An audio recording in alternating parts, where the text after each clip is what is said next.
For today's video, gagawa tayo ng ating homemade lumpia wrapper. Napakasimple lang ng mga ingredients mga Suki Loves dahil ito'y nakikita natin sa ating mga kusina.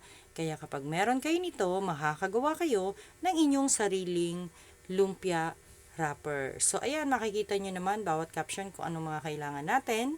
At syempre, andyan yung ating panghalo at ang ating paglalagyan na bowl para dyan natin siya haluin. So ayan, simulan na natin.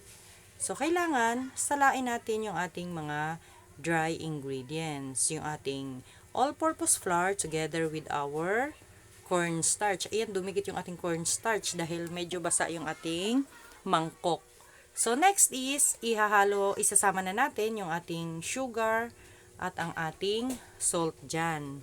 So, syempre, kailangan haluin mo rin yan after nyo po siyang salain kasi para mag-well combine yung ating mga dry ingredients. So, after ng ating dry ingredients, kailangan isusunod na rin natin yung ating mga wet ingredients.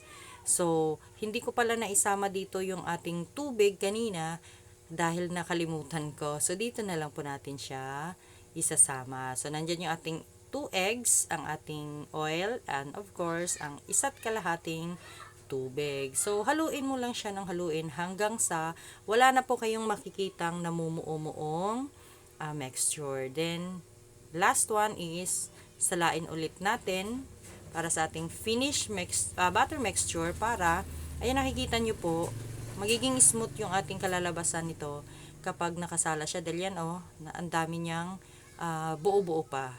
So, yan, isalang na rin natin sa mahinang apoy para hindi siya masunog. At tcharan! Ayan na ang ating finished product ng ating homemade lumpia wrapper. See you sa aking next video guys kung paano natin siya babalutin sa ating lumpia. Thank you for watching mga Suki Loves. Bye for now!